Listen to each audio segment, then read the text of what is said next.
Yo, what's going on? So I've been at the mining guild on my hardcore Ironman, and I always see a lot of Venezuelans here. And I know your next question is going to be, how do I know that they're Venezuelan? Well, I took 4 years of Spanish classes, so I think I have a pretty good handle on how to communicate in Spanish.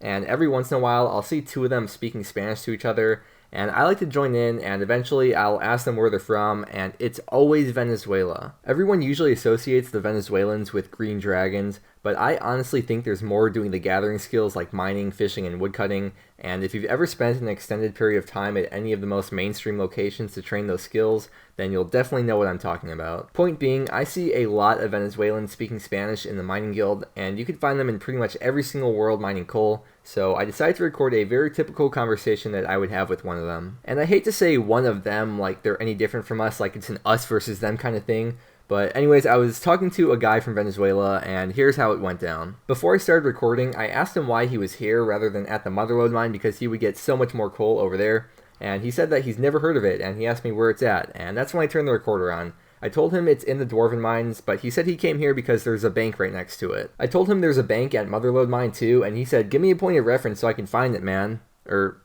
Men. I told him it's next to the Scorpions, and he said, I'm telling you the truth, I have no freaking idea where that is. And oh my god, he is such a cute noob, because then he asked, how do you get that logo next to your name? I told him it's Hardcore Ironman, and then I asked him where he's from, and he told me Venezuela. And he asked, what about you? So I told him that I'm from the United States. He got really excited then, and he asked, do you live there? And I said, yeah. And he said, you were born there? I said, yes, my whole life. And remember guys, my Spanish isn't perfect, okay? And then he just said dichoso, which means like an adjective of feeling happy. So I think he was saying that he's happy for me maybe. And he asked, but you speak both languages well? And I told him that's because I took Spanish classes in school. And he told me I speak it well, which is surprising because I thought it was pretty elementary, but that's a nice compliment coming from a native speaker. I started to feel bad because I know he was joking, but he asked if he could come live with me.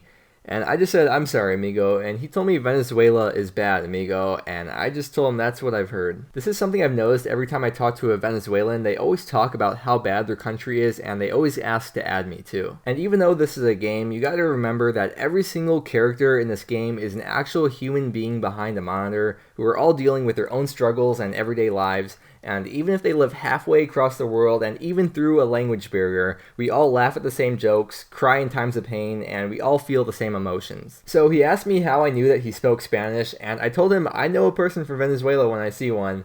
And I actually saw him speaking Spanish like an hour before this to some other guy, so that's how I knew. But he just asked how I knew again, and I told him straight up no one would come here to mine coal. Then he said, tell me where I can mine for coal. So I told him again at the Motherlode mine. And he just told me again, but I don't know how to get there, I'm a noob. I just feel so bad though, so I told him to follow me because I was going to take him there. I think one of the big issues as to why Venezuelans play so inefficiently is because there is such a limited amount of resources in Spanish for them to go by, so they're kind of forced to figure it out themselves and talk between each other in-game to help one another out because no one else is going to help them. In a way, it's kind of nice because it's like actual 2007 again, where people just did whatever they felt like doing without knowing about efficiency or anything like that. But in this situation, it's kind of worse because I'm not going to make any assumptions out loud, but they need to be playing efficiently to make as much gold as possible. I wanted to help this guy out and show him where Motherlode is because it's more AFK and I would think more GP per hour too than just mining coal rocks, especially since he's over 70 mining and he'd be getting addy ores from here too. Now, I'm not saying he's a gold farmer and he never said anything about that. The facts are that he lives in Venezuela, he told me his country is bad, and he enjoys playing the game.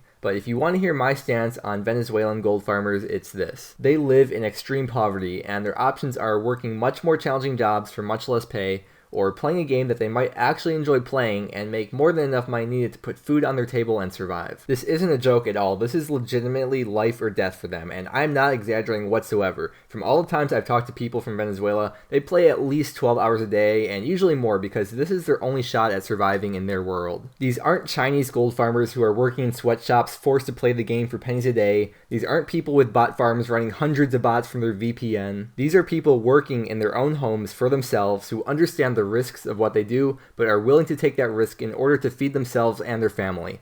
And I find that extremely respectable and admire their initiative to just do what they need to do. Is it against the rules? Yes. Do I believe it's morally wrong? No. The real world trading rules is obviously a rule made to prevent billions of gold being sold every day from morally wrong methods, like I mentioned before, like botting or Chinese sweatshops. Of course, there's never going to be any official exceptions to the rule, and I have no clue how often the Venezuelan gold farmers actually get banned. However, I do hope that Jagex is able to recognize the difference between a Venezuelan gold farmer versus a gold-selling corporation flipping thousands of dollars worth of gold per day. And I hope that Jagex has been making unspoken exceptions for these people and just silently let them do what they do. A lot of people might disagree with my stance, but I want you to let me know in the comments your opinion on Venezuelan gold farmers and any thoughts, stories, or whatever that you might have on the current situation. And please keep the discussion civil because I don't want to have to disable the comments, and I know we're the dank meme OSRS community, but I believe we can pull off having respectful debates and conversations in the comments. Anyways, just to finish off what happened after I showed him about Motherlode Mine, he just logged off out of nowhere. I don't know if he hopped worlds or got disconnected or had a real life situation to attend to or what, but that was the last I saw of him. But if you enjoyed the video, then please give it a like and share it with your friends as well, because this is a topic that needs to get spread around and people should be aware of this huge situation which is taking place and is directly affected by our own community. And I would just like to thank you so much for watching the video, and I will see you again tomorrow.